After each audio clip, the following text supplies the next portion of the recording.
Hello, Mary Middlestat here with Design and Be Merry, and I'm here for a video that I have often been asked how I get my stitching so even, both on the front and the back, and I see it quite frequently posted in groups. People are unhappy. They are struggling to get a nice even stitch. Doesn't make any difference if you're involved with the more primitive movement, because those things, the irregularity kind of adds to the charm of the look of the item. This is for those of you who would like to improve and get better at your ability to have a nice even row of stitching, and preferably not only on the front but also on the back of your item. So I'm here to share what I know about it, and you can certainly try and find out what works for you.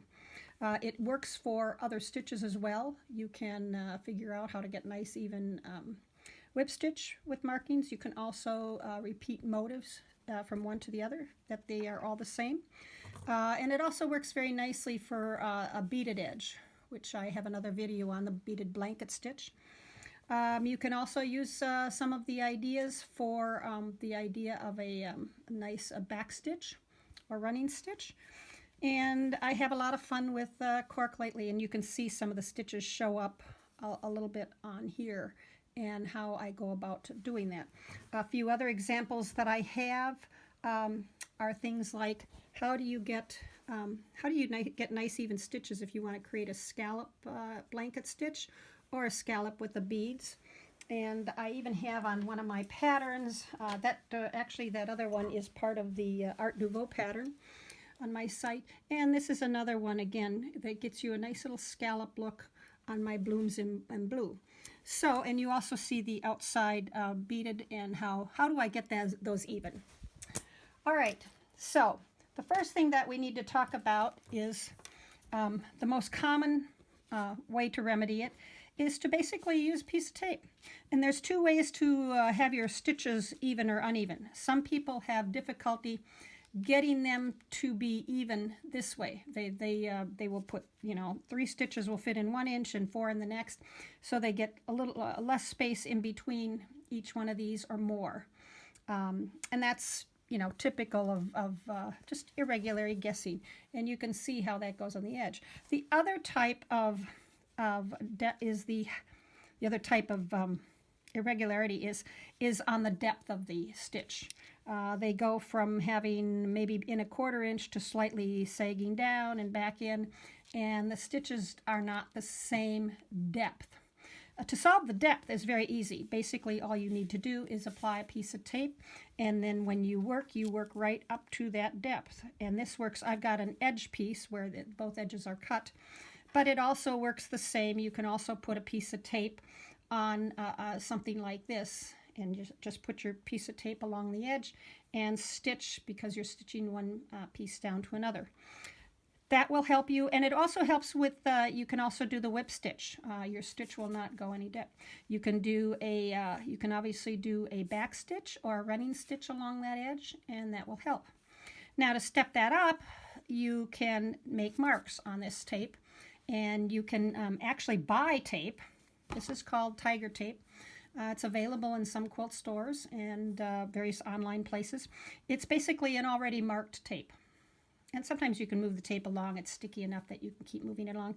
And I believe you can get it with different distances between your stitches. It was originally designed to help quilters with their running stitch. But obviously it works perfectly for this. You get the depth of the stitches correct, and then if you make a stitch at each of the lines, you will have very even stitching. So it's called tiger tape generally that I have seen it as. But you can make your own tape as well if you don't want to go out and buy anything. You don't have access. There's all kinds of tapes available. This is a tape that quilters use. This is a 1/4 inch tape that is used in quilting to mark all 1/4 inch markings from the edge, so you stitch evenly. But you can get things like this in your big box department painting area, and that will help you list your tape. This is the blue tape. It doesn't stick. It's slightly tacky, so it won't rip up your wool, and yet it works. And you can probably just make the marks. I would use a Sharpie pen and a ruler. And I will have a little say about rulers. I use a flat designer ruler here. And I also have a little metal one that I use that has metric measurements on here. And while I'm certainly no good at converting over the measurements, I just find that occasionally the measurements give me a few more options easily to see as to how far I might want my stitches apart. The problem is, one of the clues I'm going to give you, something that I learned when I was in art school many years ago, getting my art degree. The quilter's rulers, which are so often nice to use, they got lots of markings on them, but as you can see, they have about 1/8 of an inch depth. And because of that 1/8 of an inch depth, if I put this down, I'll do it on this piece of paper, if I put this down and I am looking straight on and I mark where that line is, I'm probably going to be accurate. But if I leave it and the further I go, or if it's sitting a little bit to the left of me or to the right of me, pretty soon when I'm marking these, I am no longer getting accurate measurements because that 1/8 inch plays a difference. I learned to prop my ruler upright and then mark it. Make the marks go in direct contact to the wool. Don't rely on marking it from this way. You know, 1 or 2 is fine, but eventually what happens is you'll add on and you'll get further and further off in your measurements. And that's a good thing to know for almost anything. As far as also tapes, the other thing you can do is you can get tapes. This is something I got at one of the big box stores. They were clearing out. I don't know how easy it is to get, but it's called shape tape. And it comes, I bought it so that I could do my machine quilting and hand stitching, and I cut a piece of it apart. Basically, you're getting a piece that looks like this. And what I did is I attached these, it's sticky, I attached them to Quilter's template. This one has the template showing, I would cut that out. And this one has the template plastic on the back, so this is very, very movable. And you can literally place it along the edge, and having marked your markings, you just simply take a little pen and you mark each one along the way, a little simple dot, and then you have your distance going. And to show you, I use the pens that I use for this, for marking. I love these pens. Soline makes one. They're available, I think Bonin may have one. They're just a very fine tip point. I have a white one and I have a dark one. I have tried the colored leads. I don't find them terribly useful. Usually white or regular pencil lead works. Probably a regular pencil lead drafting, I don't know if it would wash out, but in most cases you're not washing this. In most cases you're kind of covering it up with your stitch. And obviously if you're working on white, you wouldn't want to make a real black mark. But by putting this down, I'll show you the kind of mark it makes, just going like this. And you can see you can get a nice dark mark where your stitch should go. And anyways, but there are other fun shapes in this available. And if you noticed on my pieces that had the scallop, this is how I did the scallop. I cut this out and I would lay this template down and mark my dots and go on to the next one. This also allows you to figure out if you're doing, say, 12 inches and you want it to come out kind of even at the end. By starting in the middle, you can end up with a similar end and figure out how that works. But anyways, that's so much for the tape. Other ways to do this is some people mark the end of their thumb. I don't do this so much because for some strange reason I do my blanket stitch going forward. So I could do it if I kept my thumb way out there. That's just not real kosher to me. What I suggest you do is figure out how you hold your fabric and then see where your thumb is and how it lies along where the stitches go and make your marks there. And you know, some people really love this. It doesn't involve any other paper or marking, and they can go any place. They can go around a curve, whatever they want to do. And so that works for them. I'm not overly fond of it, but that doesn't mean it won't work for you. I want you to just know it exists. One of the other things I saw that's kind of a takeoff on this that made a little bit more sense for me was this little template. This is, I call it kind of the C template. And somebody created this because they didn't want the marks, I don't know, apparently on their fingers. So it's a C shape. I made mine out of Pellin 72, the real extra heavyweight interfacing, which I had on hand. And you basically, a letter C, you cut a little inlet out, and then you cut something about the shape of your thumb. Slide your thumb in, and you can then, it stays on your thumb, and you can then place it where you want it. let's see, get my thread here, and just stitch along to meet the markings. And for some people, this works really quite well. And you can, it helps you get that start, and it stays on your thumb, so you don't have to go too many places with that. Anyway, so this is something you can make yourself. You could make different ones that have different amounts of distance in their quilting. I don't know if it would work to make one out of plastic. I thought this was kind of good because it kind of grabs the wool so it stays in place. But again, something to try and work with. What do you do when you get to things like circles and irregular shapes? Let's face it, you're not always sewing on a straight edge. And how do you get even stitches on, say, a circle?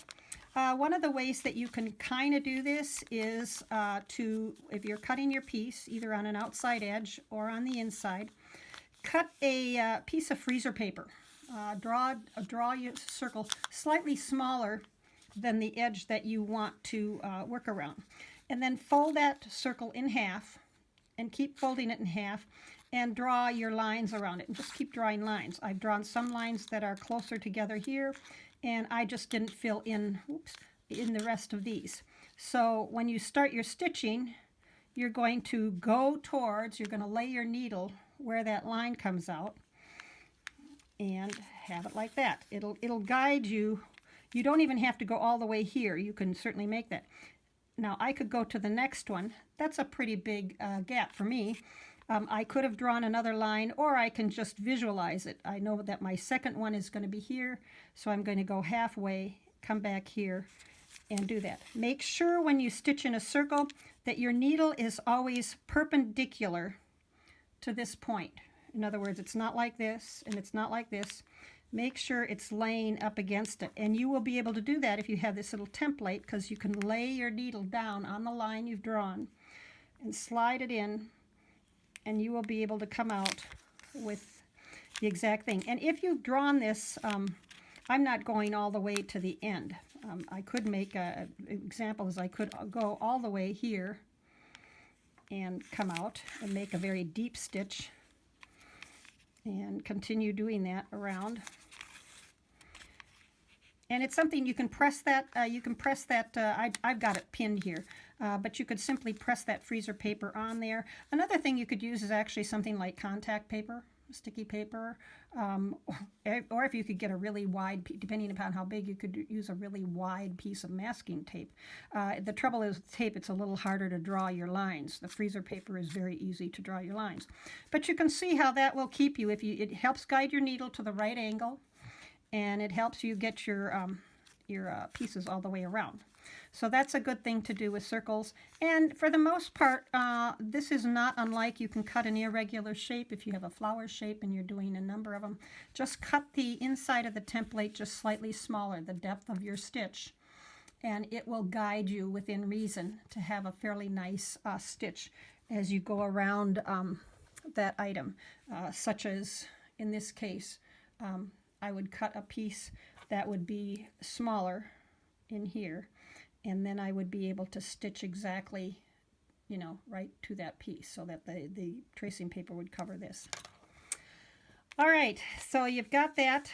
The other hint, a couple other hints in keeping your stitching even, especially on outside edges, again, is when you are putting a piece like this, again, I recommend fusible. Fusible keeps the edge firm. Now that works for placemats or table mats.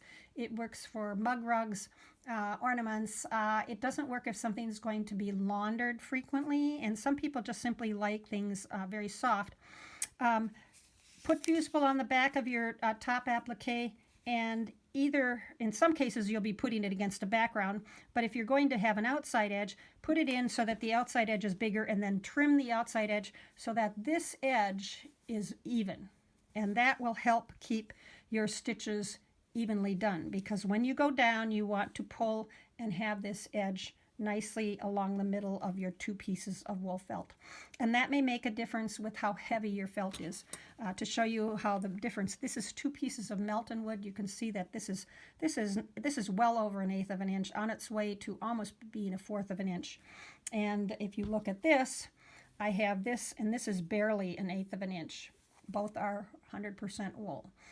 So your edges will sit a little bit different. But for a beginner, the fusible will help keep that edge a little bit stiffer and allow you to have a little more strength. And that also plays a role in what I can tell you next. And another thing that I do is I don't stitch conventionally. I tend to stitch with a lap desk. And it doesn't have to be fancy. You could use a book for that matter, and a folded box.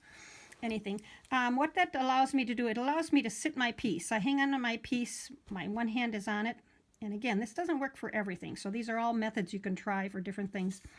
And by going down, by going straight down, holding my needle, I get nice even stitches on both the back and the front. What happens when you're holding, and this is especially true on this kind of edge, if you're just holding this in your hand and you're going in like this, which is commonly how we are taught to sew. The problem is I get a nice 1/4 inch stitch on the edge, but on the back edge, if you notice, the needle comes out. Here, get the needle sticking out more so you can see it. You get almost like 1/8 of an inch. Now, if you're consistent, you could hold your needle consistently that way all the way. You would at least have 2 sides that look consistent, and that may be just fine. But if you want both sides to have a nice edge. Now, that does not work as well. I'll move that table guard. That probably doesn't work as well when you are sewing a wool applique just down on top of a background. In that case, you're probably not going to be, there's no need to go all the way through. You just simply don't have to go through. You may go through if your wool is thin. That's certainly up to you. In this case, this is Melton wool, and there's no way that I would go all the way through the wool. You can see that one little stitch, you can see just a little bit. And that's fine. It still grabs it. It's going through. It's not going to come apart, and it just doesn't show up on the back. So you have to take that into consideration. But on an edge, if you force your needle to go down and think about it being perpendicular to the fabric, you'll get a nice even edge, the same edge on the back as on the front. And I have found in the past that everybody has a different idea about what makes it nice or not nice. I think I mentioned, and then we've got the idea of how do you transfer motifs. And this is something I developed for myself. If you want to have, let's see if I find my sample here that showed what happens when, let's see, when you have a motif like this and you want to reproduce it. Obviously, you can spend a lot of time tracing it, but for most people, it's just a matter of figuring out the beginning and the end, the length, if you want it consistent. So what I do is I draw my stitches. I draw the stitches out, excuse me, and I take a bigger needle, a darning needle, and I punch a little hole. I don't know if you can see it. You punch a little hole in the end of the lines. And then by placing this down on my wool, I can use either a dark or a light marker. I put the ink in there and I simply twirl it around.